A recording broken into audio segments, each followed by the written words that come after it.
George Kittle is absolutely incredible. He's a 4-time Pro Bowler, 1-time first team All-Pro player.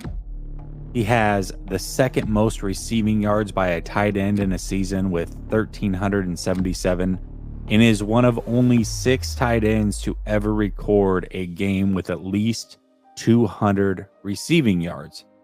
But it wasn't always that way for George Kittle. In fact, in the 2017 NFL Draft, there were 8 tight ends selected before George Kittle. He went in the 5th round with the second pick. And looking back on it now, it seems crazy to think that that is a possibility. But when you go back to that time, it makes a lot of sense.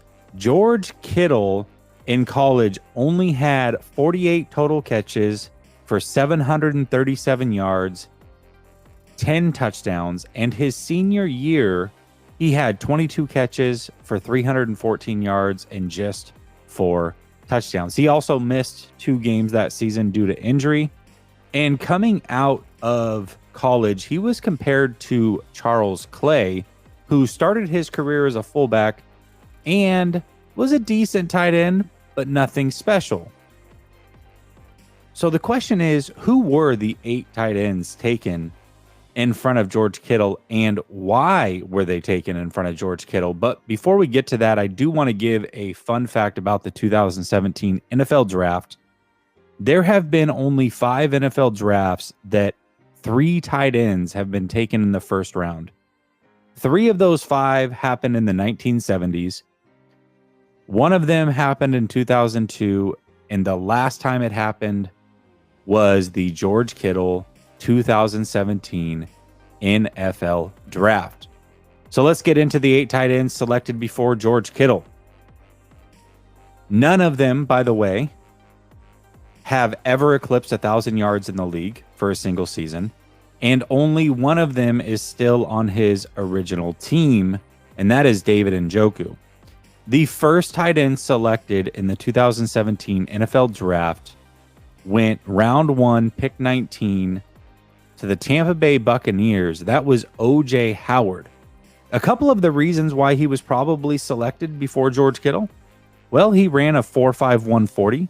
He was 6'6", and he played at Alabama.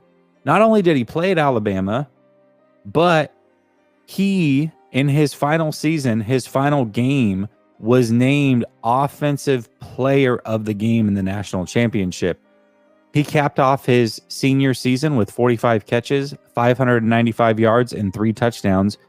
However, his best NFL season came in 2018, where he had just 34 catches for 565 yards and 5 touchdowns. Tight end number 2 selected in the 2017 NFL Draft was selected round 1, pick 23 by the New York Giants. That was Evan Ingram. Now, a couple reasons why he was selected so high. He ran a 4.42 40. He was a 2-time first-team All-SEC player, a first-team All-American. In his senior season for Ole Miss, he had 65 catches, 926 yards for 8 touchdowns. Ironically enough, the best season he's had in the NFL was last season with the Jacksonville Jaguars, where he had 73 catches for 766 yards and 8 touchdowns. Tight end number 3, selected in round 1, pick 29 by the Browns, was the aforementioned David Njoku. Now, David Njoku is really interesting. He did come from a big college. His junior year at Miami, his last year in college, he had 43 catches, 698 yards, and 8 touchdowns. But the reason that he climbed draft boards so quickly was for a couple reasons. One, he was extremely young. He still is, by the way, just 26 years old right now, where most of the tight ends out of that draft are at least 28, and George Kittle right now is 29 years old. But he crushed the combine, did David Njoku. And not only that, he's built just like Vernon Davis. With his shirt off, he is the best tight end in the draft, no doubt about it. And so I think a lot of people fell in love with the physique. They fell in love with the combine. He did also produce at a big school in Miami, but not necessarily to the level of being a first-round pick. There was just a lot of upside and a lot of intrigue. Now, the best season he's had in his career was in 2018, where he had 56 catches for 639 yards and 4 touchdowns. But I will say this, last year, he had almost an identical season to that 2018 season. So he might be on the rise. Again, just 26 years old. It'll be interesting to see what he does with his career. The 4th tight end taken in the 2017 NFL draft went round 2, pick 12 to the Rams, and that was Gerald Everett. Now, Gerald Everett was a 2-time first-team All-Sun Belt Conference player. His senior year at South Alabama, he had 49 catches for 717 yards and 4 touchdowns. His best season in the NFL, just like Evan Ingram, came last season where he had 58 catches, 555 yards, and 4 touchdowns. The next tight end on the list, number 5 tight end taken in the 2017 NFL draft, went round 2, pick 13 to the Bears, and the Bears love their tight ends, don't they? They've taken an awful lot, it seems like, lately. This player went by the name of Adam Shaheen. He was a 6'7" basketball player also in college, and I think basketball players, some teams fall in love with basketball players because maybe their footwork's really good. They are athletic. You add in that he's 6'7", maybe you can get a Jimmy Graham type is probably what the thought process was there. But his junior year, before he came out of college, he went to Ashland University. He had 57 catches for 867 yards and 16 touchdowns. His best season in the NFL was in 2020, where he had 12 catches for 150 yards and 3 touchdowns. The next tight end taken in the 2017 NFL draft went round 3, pick 36 to the Tennessee Titans, and that was Jonnu Smith, who just a couple years ago got paid by the New England Patriots in college. The reason that I think he probably went before George Kittle was he had 2,001 total receiving yards in college. In his senior year at FIU, he had 42 catches for 506 yards and 4 touchdowns.